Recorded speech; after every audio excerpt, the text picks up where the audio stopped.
Thank you. I'm Tanya McCloskey. I'm the Acting Consumer Advocate for the Office of Consumer Advocate. Thank you for having me here today to discuss the topic of supplier consolidated billing. My office has filed extensive comments on the questions presented by the Commission in its secretarial letter, setting forth our positions and our concerns in more detail. As we have set forth in our comments, the introduction of supplier consolidated billing is of questionable legality and in our view is not forwarding the public interest and could be costly to consumers. For these reasons, we do not recommend that the Commission further consider supplier consolidated billing. Utility service is an essential service to residential customers, necessary for the health, welfare, and safety of both the individual customer and the community. And the utility bill is often one of the most important bills that a household receives. As research has often shown, households go to great lengths to pay their utility bills, often going without food, medicine, and other necessities. For electric service in particular, consumers have no realistic alternative to having their electric service. Both the Public Utility Code and the Commission's regulations recognize the critical importance of this essential service and provide a system of rights and responsibilities related to utility service. Many of these rights and responsibilities are centered around and implemented through the utility billing and collection processes. The bill and bill inserts are also used to provide consumers with important information, such as information about ratepayer-funded energy efficiency programs, low-income assistance programs, and safety information. With the advent of retail choice, the General Assembly was clear that consumer protections that accompany electric service were not to be diminished in any way as a result of the introduction of retail choice. The Restructuring Act was also clear that the consumer protections were to be maintained at the same quality and that the electric distribution company remained responsible for these core functions and protections. By placing these essential protections and core functions with a regulated electric distribution company, the General Assembly ensured continuing Commission authority and oversight for this essential utility service. Our billing in the retail choice environment has developed over the decades and in a manner that provides efficient billing in accordance with all consumer protections. Through our purchase of receivables programs, electric generation suppliers are able to provide service without the risk of uncollectible accounts and can submit charges in either a bill-ready or a rate-ready format in most EDC territories. The POR also allows EGSs to offer a variety of services to customers, including lowered price services, fixed rate services, and value-added services such as additional renewable supplies. In my view, the availability of the purchase of a receivables program and the dual bill option for services and products that may not work within the purchase of a receivable programs meets Pennsylvania's legal and regulatory structure and preserves all essential consumer protections. As the chair and both Ms. Mallory pointed out today, there's been a long history with supplier consolidated billing in Pennsylvania. And I agree that in the settlements arising from a restructuring, we did attempt to implement supplier consolidated billing in Pennsylvania. But I would note that we did not actually implement that, in that we ended up with 10 policy issues that were unable to be resolved and no EGS determined to go forward. But much has changed in the 20 years since we first considered supplier consolidated billing. And in particular, the law has changed in two key respects. As set forth in more detail in our comments, the first decision was that of the court in what we refer to as the Delmarva case. This considered assessments on public utilities. We did believe that public utilities encompassed electric generation suppliers for purposes of paying the assessments of both the Commission and my office and the Office of Small Business Advocate. That was embedded in the EGS license. But certain EGSs determined to appeal that decision to the Commonwealth Court, and they prevailed. The court said that the term public utilities, as it concerns assessments, did not encompass electric generation suppliers. The court found that the use of the term public utilities was very specific and could not be ignored. We've also had the advent of Chapter 14 of the Public Utility Code. Chapter 14 was originally promulgated in 2004 and was reenacted in 2014. Chapter 14 is very clear. The requirements of Chapter 14 and the protections found there are to be implemented by our regulated public utilities. Chapter 14, I think, was exceptionally clear that it is only the public utilities as specifically defined who had the responsibility for the core functions laid out in Chapter 14. Since the enactment of Chapter 14, there was one other decision, which we refer to as the DCIDA decision, where the question was whether a default service provider could delegate its obligation to provide a time of use plan to an EGS. And the court has ruled against the commission and determined that because the statute refers to the default service provider, that the default service provider must offer the time of use plan and cannot delegate that to an EGS. With this background, I think it is questionable at this time as to whether supplier consolidated billing could move forward without legislative authority and changes.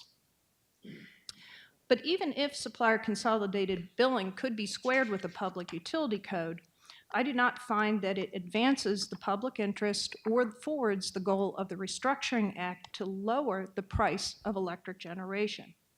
I'm certainly not opposed to innovation, but many entities do provide the same types of products and services that were discussed here today and in the comments, but they don't do that through the utility bill. In fact, many of them have no access to the utility bill. HVAC contractors, home security systems, smart thermostats can all be obtained from entities or stores and not have those charges appear on your utility bill. And again, while there are many promises of innovation made in support of supplier consolidated billing, this proposal is about non-regulated products and service with the cost collected through the utility bill. As I mentioned earlier, access to the utility bill is considered a great advantage, as consumers will go to great lengths to pay the bill given the importance of this service to the household. In today's world, with internet access, multiple communications channels, texts, apps, and the like, there are many ways to forge relationships with customers other than through issuing a utility bill. There is no need, in my view, to introduce the many consumer protection issues associated with supplier consolidated billing for an EGS to have a relationship with the customer. I would also note that the benefits that have been described for supplier consolidated billing may not be available to all customers. If, in fact, a supplier will be taking on the risk of uncollectibles, I anticipate that there will be credit checks and additional deposits, which will mean that many customers, particularly those with inadequate credit scores, will not have the availability of these products and services and benefits. However, those customers will be asked to pay those costs.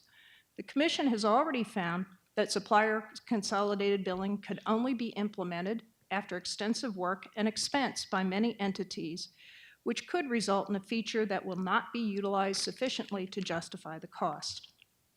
Nothing has changed this conclusion. It is clear to me that implementing supplier consolidated billing is not simply a matter of using billing systems and protocols in other states or for other products to render a Pennsylvania utility bill. An EGS offering supplier consolidated billing would be required to meet all requirements of Chapter 56, have a billing system that is fully compliant, a call center staff that is fully trained in Chapter 56 and Chapter 14, and it is reasonable to assume that EGSs implementing supplier consolidated billing will incur costs to comply with these Pennsylvania requirements and will seek to recover these costs from customers. The EDCs will also incur costs, and EGSs have already suggested that these costs should be recovered from customers who have already paid for the implementation of the purchase of receivables billing system, the joint bill initiative, the instant connect procedures, the accelerated switching procedures, just to name a few. The Commission's oversight burden will also increase. If just the EGSs that were here today were to implement supplier consolidated billing, the Commission's oversight responsibility in the electric industry would more than double. This, of course, assumes that the Commission has the authority to perform the type of oversight, audits, and data collection of the EGS billing systems and review of call center performance of the EGSs as it does of regulated utilities. It is certainly not clear at all whether the Commission does have this authority. Customers will also need to be educated about basic issues such as outage reporting, emergency reporting, bill complaints, meter issues, and general service quality, to name just a few.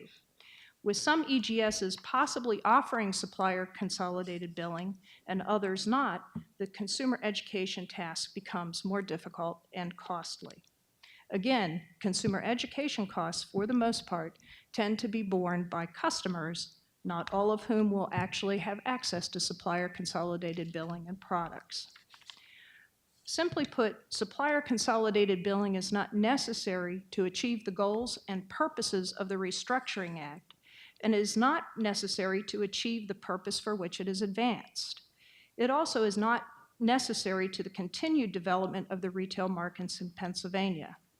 Supplier consolidated billing comes with significant legal questions and uncertainty, along with the potential for additional costs and harm to consumers.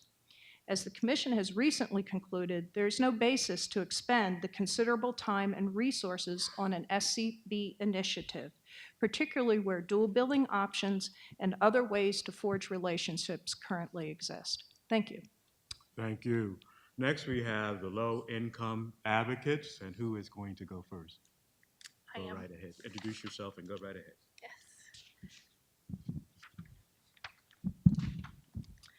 Good afternoon, Chairman Brown, Commissioners, Judge Rainey, members of OCMO, and Commission staff. Thank you for taking the time to hear from us today. My name is Jolene Price. I'm a staff attorney in the Energy Unit at Community Legal Services. I am here today to testify on behalf of our clients, the Tenant Union Representative Network and the Action Alliance of Senior Citizens of Greater Philadelphia.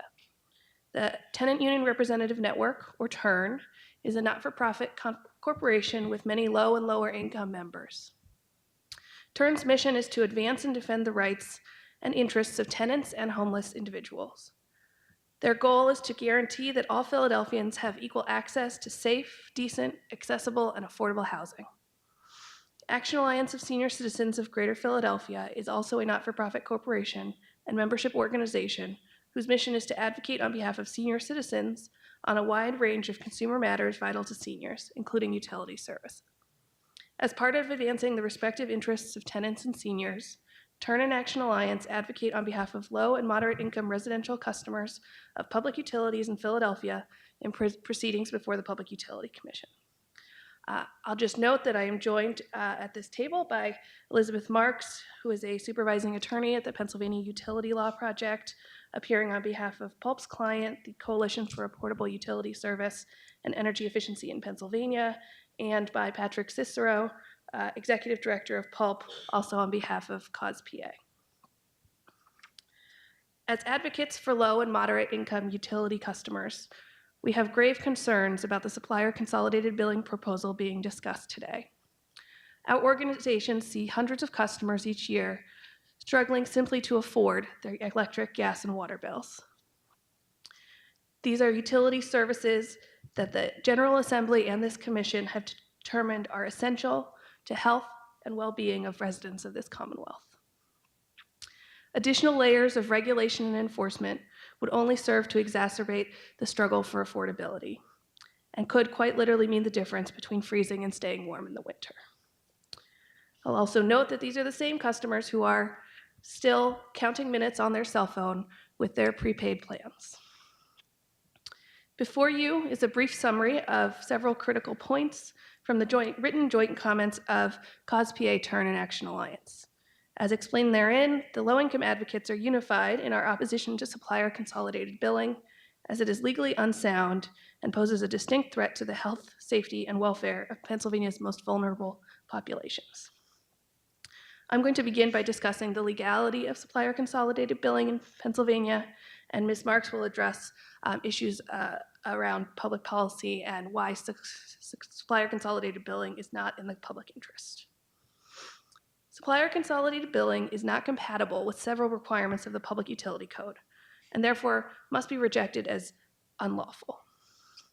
Supplier consolidated billing is inconsistent with the Electric Generation Customer Choice and Competition Act.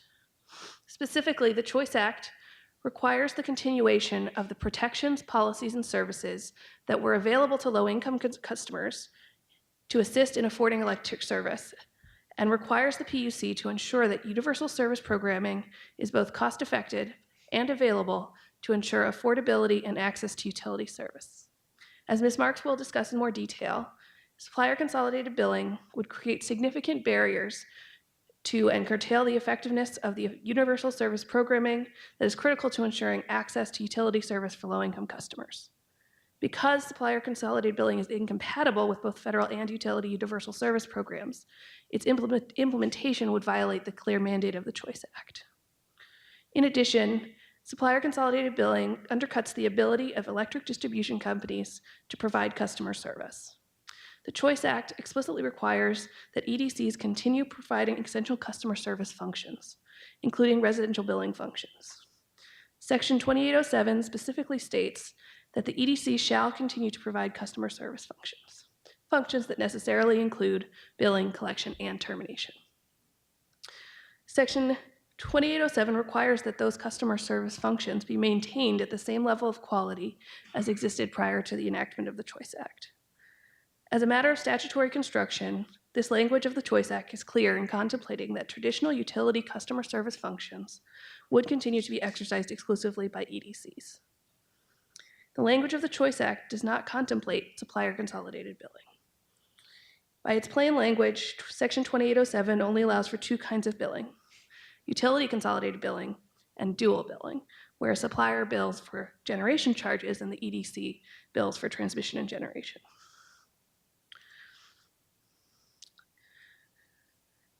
The Choice Act sets out multiple policy goals, and the Commission must balance those goals. Indeed, the Commonwealth Court has been clear that the PUC may amend competition under the Choice Act so as to give way to other important concerns, such as ensuring that universal service plans are adequately funded and cost-effective. Supplier consolidated billing is also inconsistent with Act 201 of 2004, codified as the Responsible Utility Customer Protection Act, Chapter 14.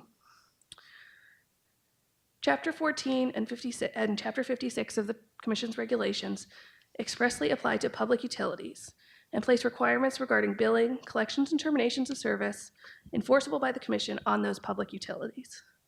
As acknowledged by the suppliers themselves, EGSs are not public utilities.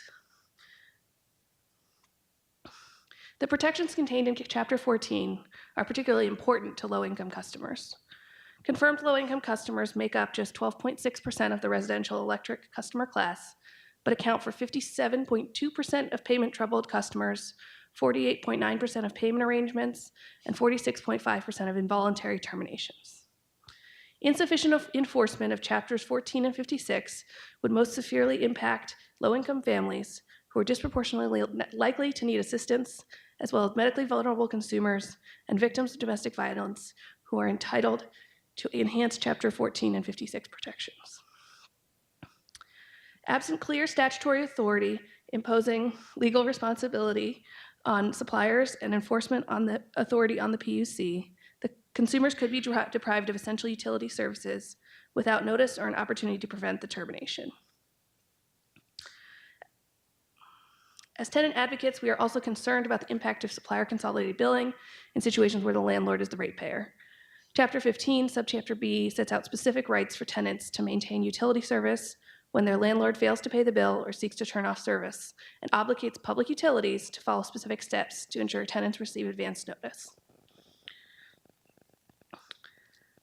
Whether or not EGSs voluntarily take on the requirements of public utilities and the Public Utility Code is irrelevant to the discussion.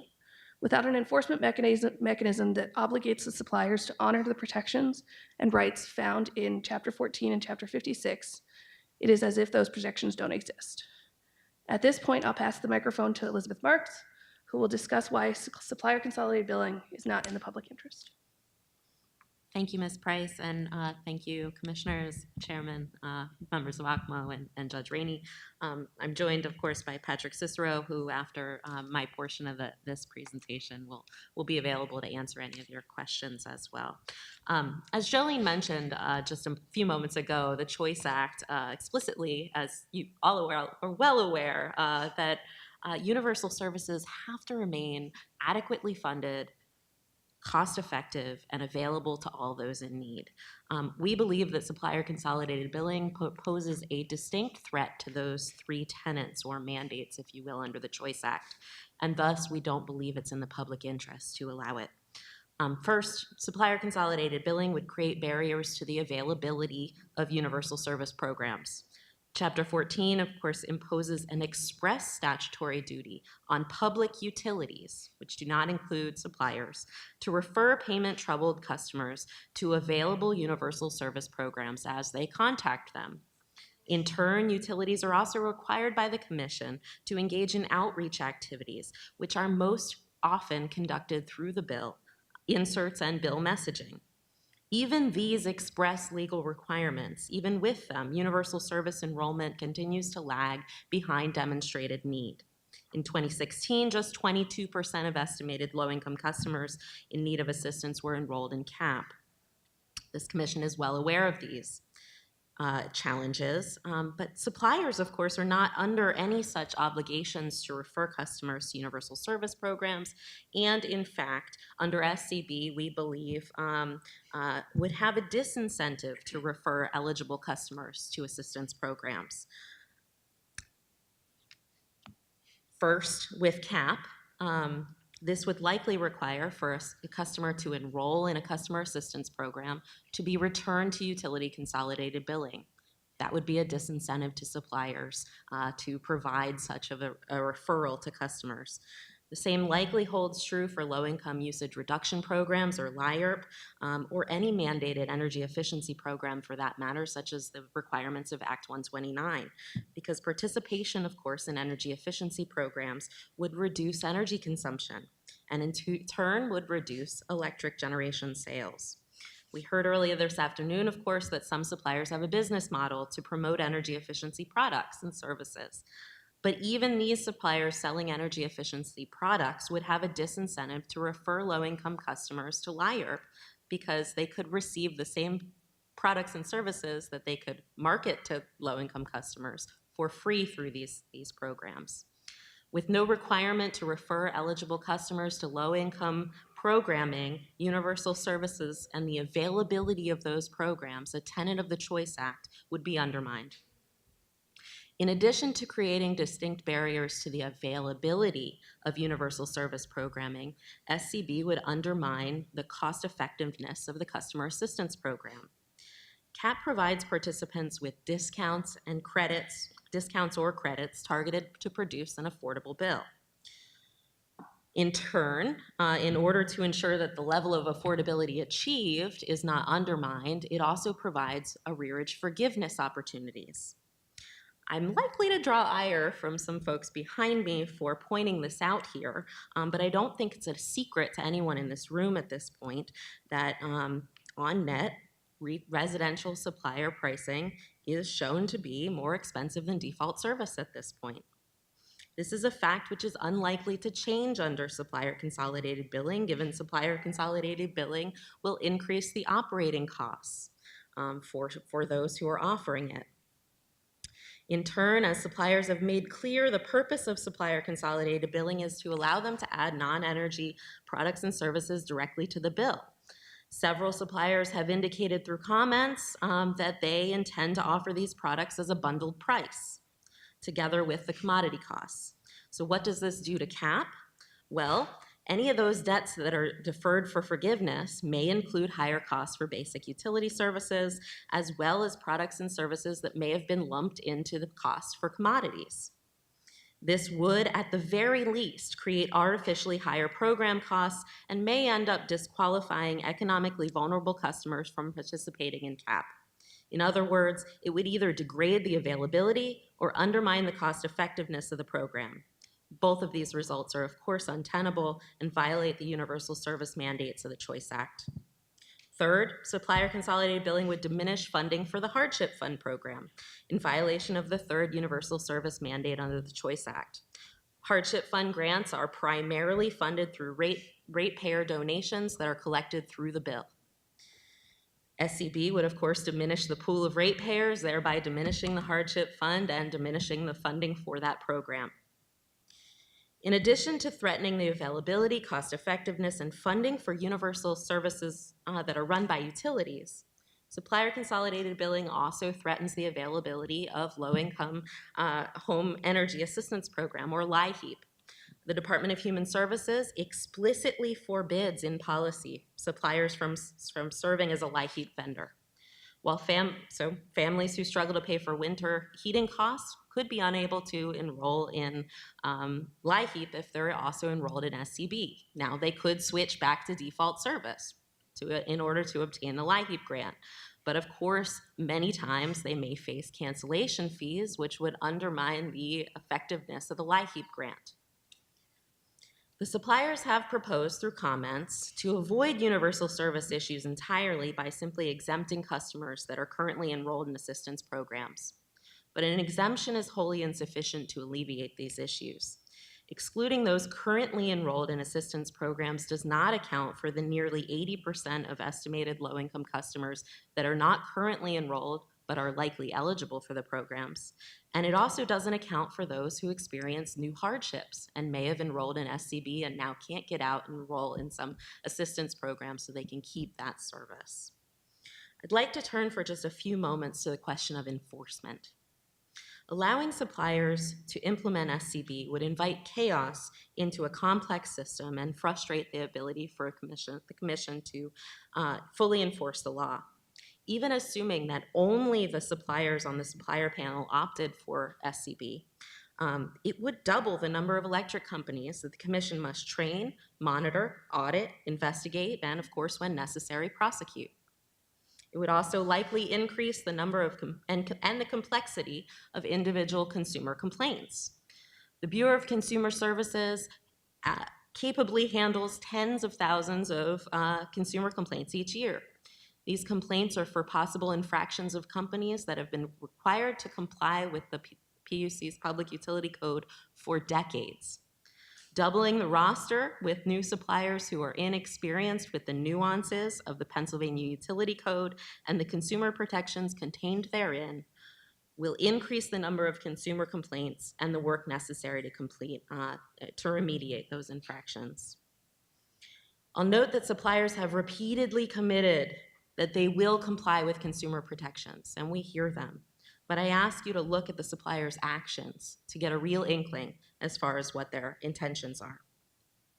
NRG submitted substantial comments in the Chapter 56 rulemaking. And for example, NRG proposed a regulation that would require EDCs to terminate a consumer upon request by a supplier, unless the EDC asserts that doing so would violate Chapter 56.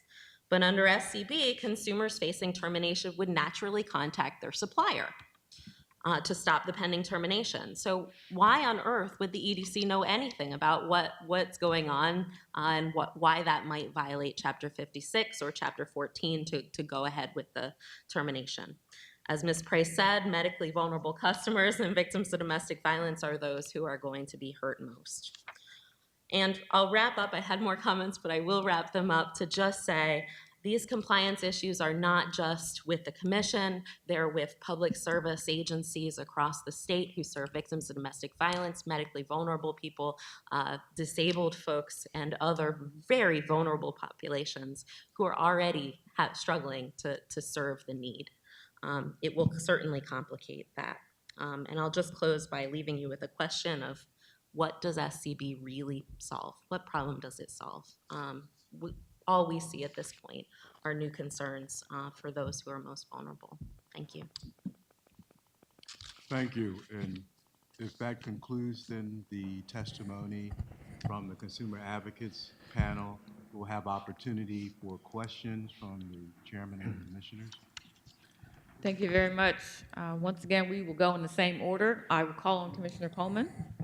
Thank you, Chairman. I want to thank each of you for providing what I considered a very sobering testimony and very compelling testimony. Certainly some legal issues that we will need to explore a bit further. I do have a number of questions, but in the interest of fairness today, I'm going to defer my time, and if there is balance at the end of my colleagues' questions to you, I'd be happy to take them at that point. Chairman? Commissioner Sweet. I too, Madam Chair, will pass up the opportunity at this point and yield up my time to the other three. Commissioner Kennard. Thank you, Madam Chairman, and thank you, panelists, for your passion for your clients. There's a couple issues a couple things I heard that it really confused me. There seems to be an undercurrent that the utilities are the ones that possess the competence and the character to handle the important matter of termination. We all agree is important, but why is it limited to this group of 8 corporate entities in Pennsylvania?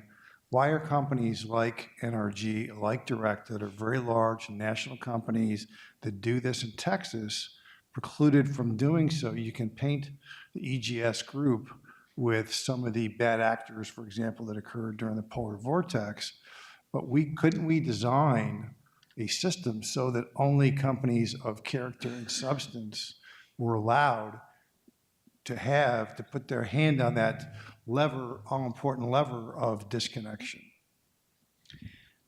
Let me take that. I think there are a couple of aspects to that question. The first is because they are regulated public utility commissions, fully under the commission's authority.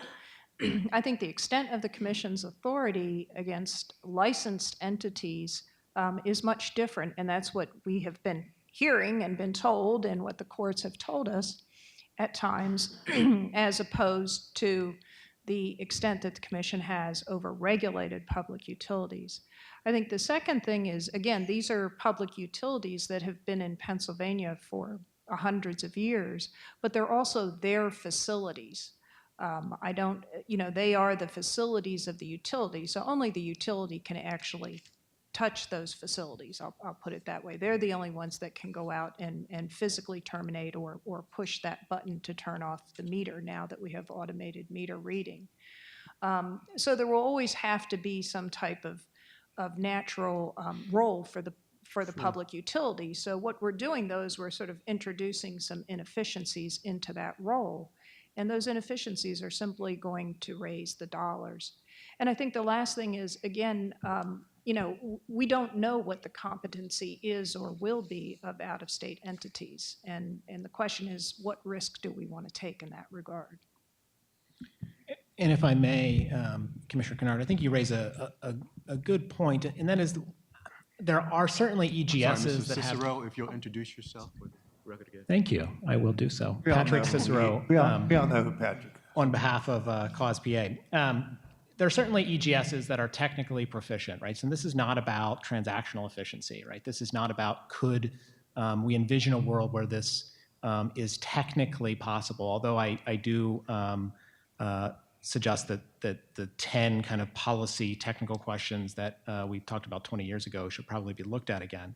But the issue is, as Tanya mentioned, why would we want to introduce more actors into this world where already there are problems that exist, right? I mean, BCS has thousands and thousands of complaints about bills and about terminations, and the EDCs and the NGDCs, get these things right most of the time. But sometimes they don't, and when they don't, the commission is there to look over that, I&E is there to enforce it, and there is a process that is in place. And so this is not about the technical wherewithal to handle the complicated nature of utility termination, but it's about entities that are well-versed in what the rules around that are. Take, for example, the fact that Chapter 14, which we've talked about, doesn't apply to victims of domestic violence. So if you have a caller who is a victim of domestic violence, who calls in to an EGS, the whole set of rules that they've been trained on don't apply. There's a whole other set of rules that they have to know and understand prior to conducting termination, prior to whether or not they have to offer a payment arrangement, what the notice requirements are year-round, as opposed to simply during winter months. And so I think it's about what ought to be as opposed to about what could be. And I think that's what we have to think about in the context of a decision about whether or not to introduce another set of actors into this process that is not just about loss of cell service or cable. It's about loss of essential commodity service that really means the difference between life and death for many people. Of course, in the cell service arena, all manner of products have sprung up to serve low income, prepaid phones. You pay the money up front, you get a certain amount of service. Also, the company from, what's the name of the one that specializes in low income services. So they were sprung up within that unregulated competitive market. Admittedly, a commodity that's not as essential as electricity, but if you allow competition, competition finds a way to serve those markets. But the last question I have is on the issue of these are not utilities. EGSs are not utilities. Agreed, they're not utilities.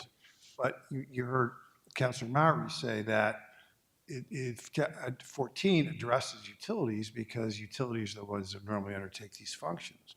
But the commission, could not the commission make as a precondition of allowing this to happen that you will abide by those rules in Chapter 14 as if you were utilities. And if you don't, we will remove your ability to do supplier consolidated billing. We will fine you and do everything else that we do to the existing classic utilities, the distribution and transmission companies. So while they don't apply on the face of the law, some of the things that you've argued could be made and brought to bear by simply inserting utility for EGS as a precondition to allowing them into the market. Is that possible? Well, I thought that's what we thought before the Delmarva case. We made payment of the assessments by the EGSs a condition of their license. And when EGSs decided not to pay that assessment and to challenge that, the court said, you can't do that. So I think that's the problem that we have in the law today. Yeah, and I think to that point, DCIDA is somewhat similar. I mean, this commission said, well, we can delegate the authority to EGSs, or EDCs can delegate the authority to EGSs for purposes of offering a time of use rate because they're the default service provider. And although the statute says default service provider, delegation is permissible, and the court said, no, it's not. That the legislature knows what it means when it says the word public utility. Or default service provider versus competitive electric supplier or natural gas supplier. Thank you for those answers. Vice Chairman Place. Thank you very much. Again, as I noted in the previous panel, time is far too short. I'm thinking about the 6 minutes I had to ask questions in the previous. Essentially dropped off all my questions about low-income issues because it's just too big a volume to even get down that track. That said, we have part 2 coming up in July, so with luck, we have a second bite of the apple. I would take the comments with the gravity that they are due. I thought it was a very compelling case, as you laid out. A couple of issues, perhaps. The PFA question, if we are able, and I want to set aside the legal question, DCI, and Delmarva. In a way, this conversation is moot if we don't set that aside. But if we work from the assumption that we are able to transfer all the obligations of a utility in Chapter 14, et cetera, onto the EGSs, just for argument's sake, yeah, PFA to me is quite straightforward. I get it, but that customer service person looks at their screen and they're obligated to ask the question: are you under a PFA? If so, this is how we deal with it. You go down the tree. I don't see that that is an obligation that an EGS would be any more likely to disregard than a utility. And please jump in if you want, or wait for me to finish.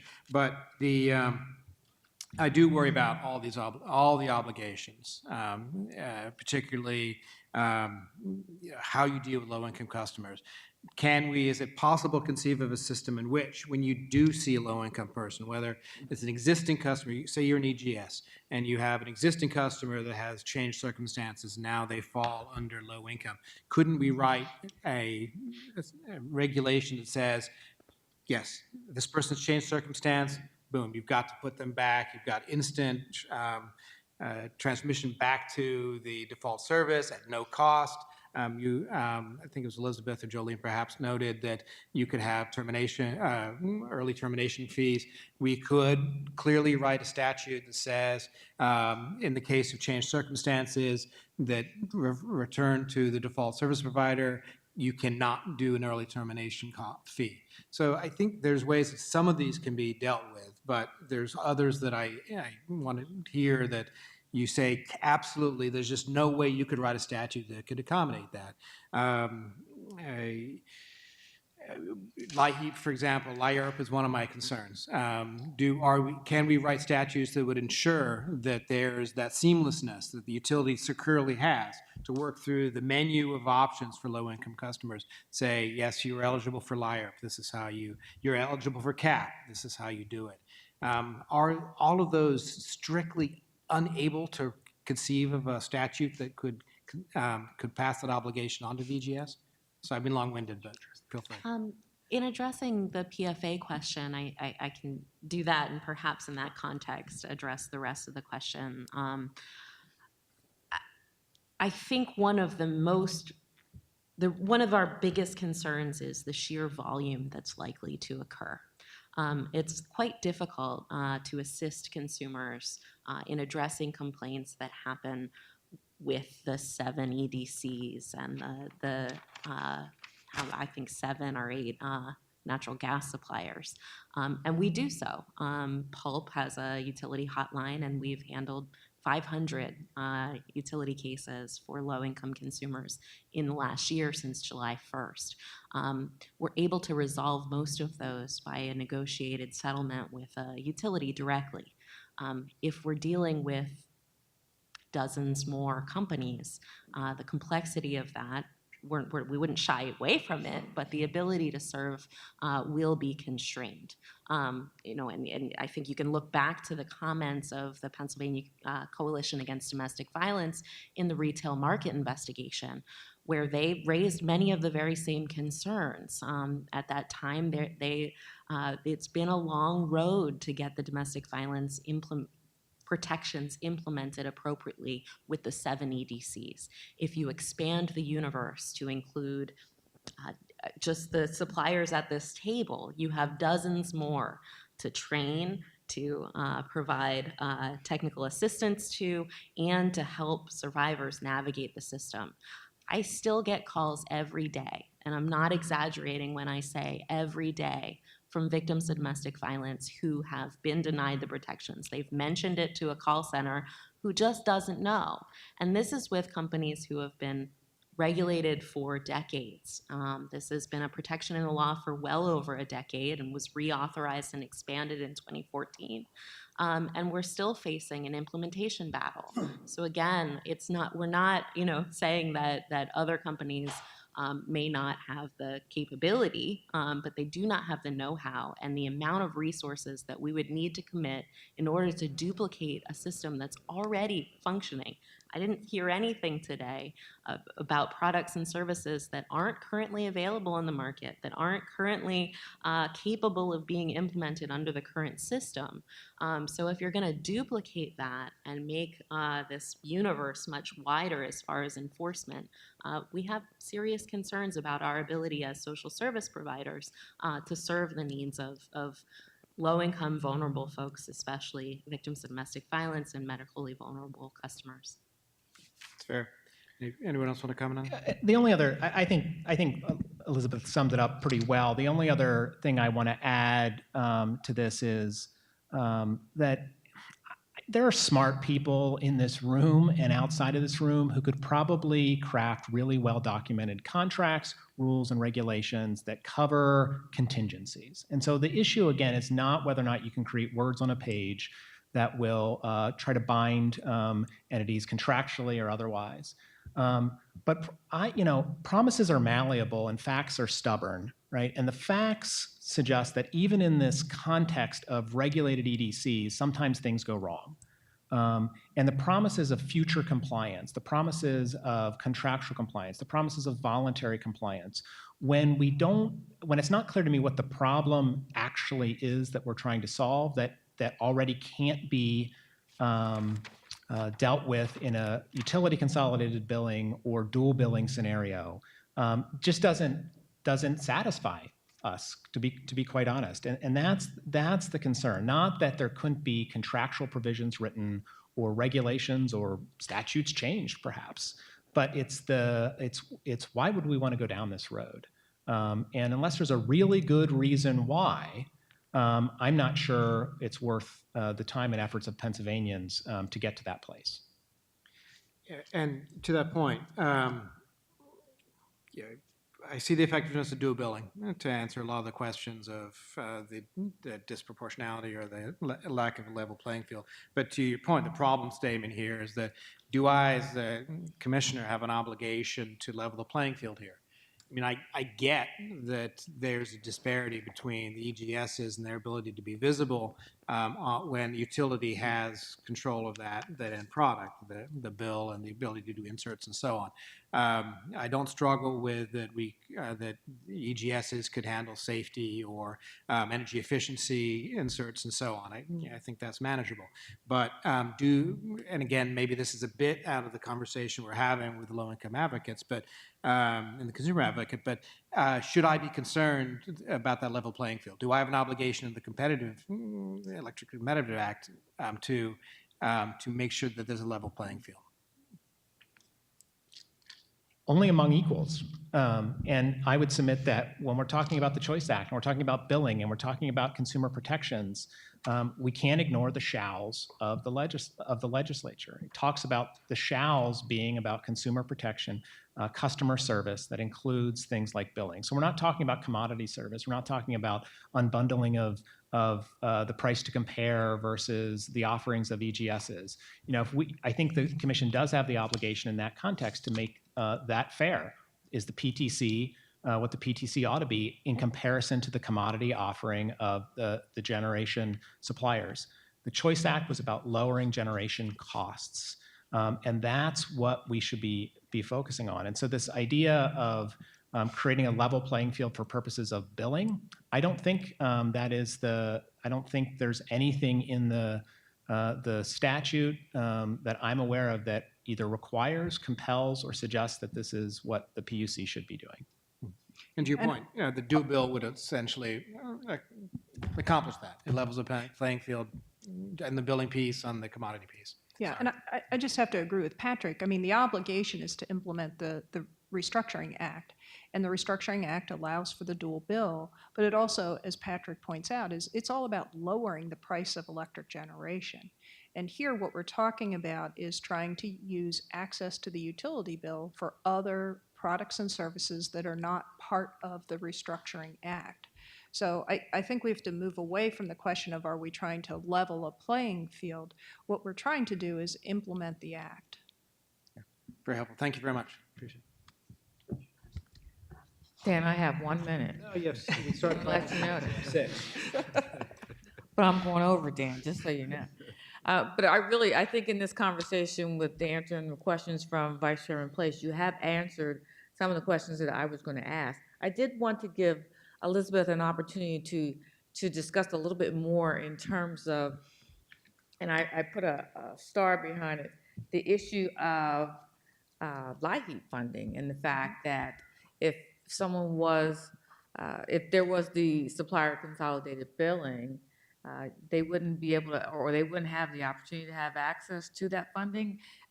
If you could just explain a little bit more, because I was writing down quickly. Sure, and in our comments, our written joint comments, it's explained further, but there's a provision in the LIHEAP state plan which defines who a vendor can be. And it explicitly, and I could dig it up here, but it explicitly excludes suppliers, electric suppliers in particular. So I know there was testimony in the earlier panel about by a supplier who said that they receive LIHEAP, and that must be because they also offer oil and perhaps are a vendor for oil. But as far as electric goes, competitive electric suppliers are explicitly in the Department of Human Services plan prohibited from receiving a LIHEAP grant. Now, is that unique to Pennsylvania, or is that something, because I know LIHEAP is a federal program, but is it something that's in the provisions of the federal regulation as well? No, it's not in the, I mean, LIHEAP, as you well know, is a block grant program, lots of state flexibility. This is not a prohibition in the federal authorizing statute. It's specific to Pennsylvania, and it deals with the fact that suppliers are unable to, under the current legal paradigm, request termination of service. EDCs request termination of service. Suppliers, even in a dual billing scenario, wouldn't be able to have LIHEAP be applied to their portion of the bill, because that can't, in a dual billing scenario, be a basis for termination of service. And so that, because LIHEAP is about preventing home heating loss in the winter months, that's the basis for the obligation that's under the current LIHEAP paradigm. And so again, even if DHS could be convinced to change that rule, you would then have a whole host of new vendors that would have to comply with the LIHEAP rules that are unique to Pennsylvania surrounding the application of cash grants and the application of crisis grants to billing. Okay, thank you. Thank you. Chairman Brown, any concluding remarks from you or the commissioners? Commissioner Gordon. We're going to go out of order. Let me just say, I think this has been very helpful and educational to all of us here, me in particular. As you know, you see me writing down a lot of things because I have a lot of different questions, and so I just want to thank everyone for being here. Commissioner Kennard. Thank you for being here. Vice Chairman, please. Yeah, all the panelists here and the earlier panel, I'm grateful for all this conversation and look forward to the continuation, not just in the after comments, but in July's meeting as well. Extraordinarily fruitful. Thank you. Thank you. Ditto. Thank you all for coming today. Thank you for the audience that's here with us in person and those that are watching us online today. We appreciate your interest in this topic. And if there is nothing further, then this hearing is adjourned.